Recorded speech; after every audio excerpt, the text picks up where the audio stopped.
So in this video, we are going to talk about 2.6 and 2.7.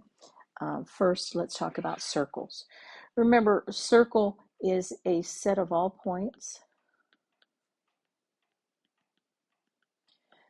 that are of equal distance. We'll call that equidistant from a given center point.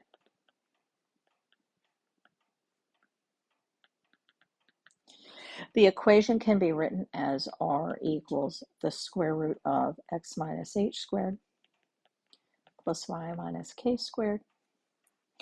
Or you can say that r squared is x minus h squared plus y minus k squared.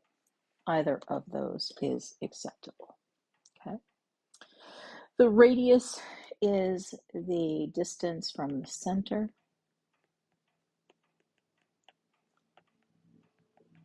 which we are always going to label as r. The center is always going to be, in our purposes, hk. So you'll see back in our equation the h and the k that match the h and the k from before.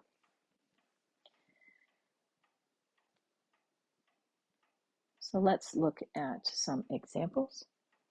It says, find the equation of a circle with a radius of 4 and a center of 4, negative 2. So as long as you know that our radius equation, or I'm sorry, well, that is the radius, but that our circle equation is this, then we're going to replace the radius with 4 and the center with 4, negative 2. Remember, that's our h and that's our k. So it's going to be 4 equals the square root of x minus 4 squared plus y minus a negative 2 would be plus 2 squared. So you can notice that these h and k always change sign. Now, in example 2, label your center. Find your center point because it says to find the equation of the circle. We need the actual center point that matches that.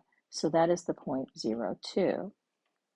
And then you should be able to count out your value of our radius. In this case, our radius is 3. So what that tells me now, it becomes exactly like a problem we saw before in example 1.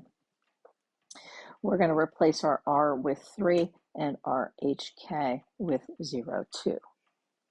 So it's going to be 3 equals the square root of x minus 0 squared plus y minus 2 squared.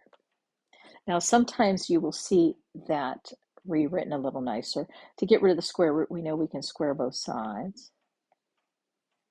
So in this case, it becomes 9 equals x squared plus y minus 2 squared. So there is example 2.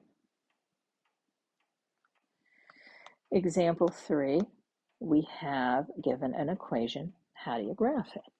Well, first you want to recognize that this format tells me that it is a circle. Can you switch for me? Can you make this a 4?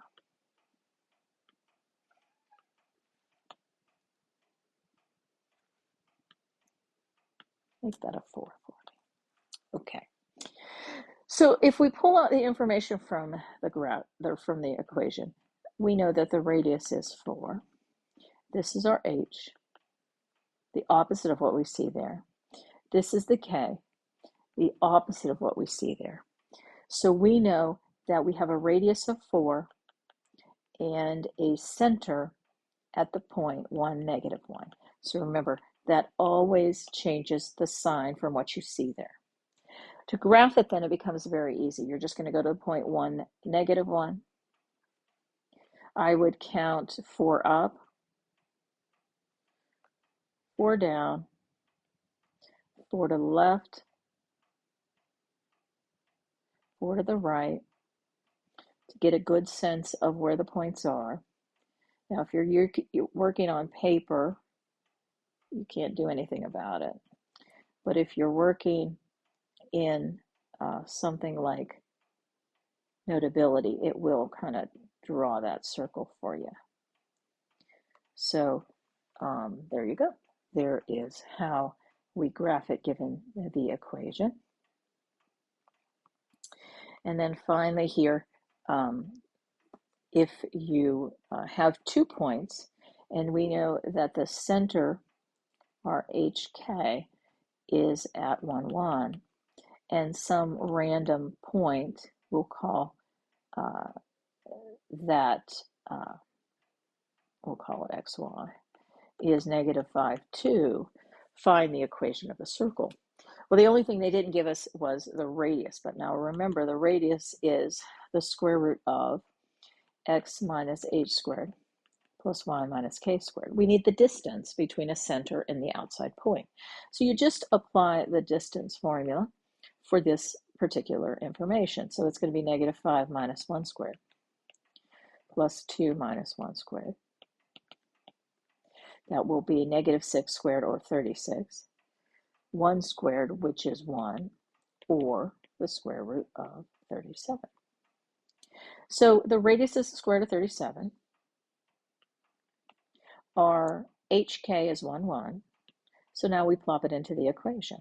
So our radius is the square root of 37 equals the square root of x minus 1 squared plus 2 minus, plus y minus 1 squared.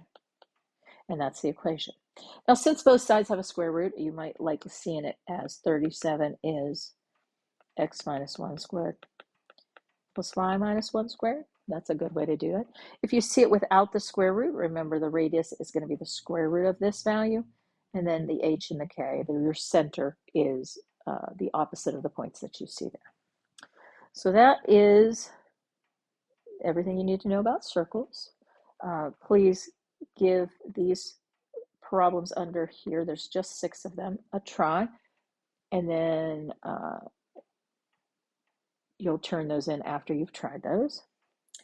And then finally, let's do this little part about absolute values. So this is, can you change that? That's actually mod to 7.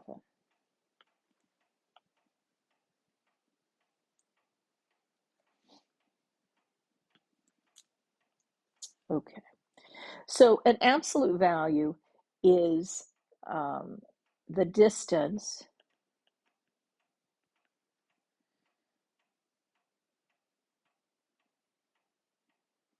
well, let's say a specified distance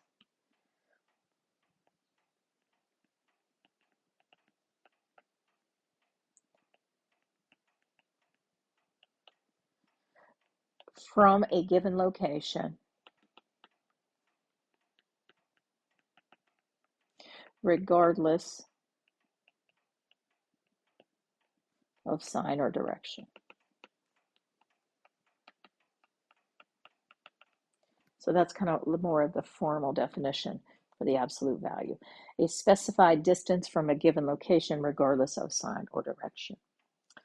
Now, the strategy to solve absolute value equations is you want to set up 2 cases. You want to set up 2 cases. So the 2 cases looks at the absolute value as a distance. So let's say we have the absolute value of x minus h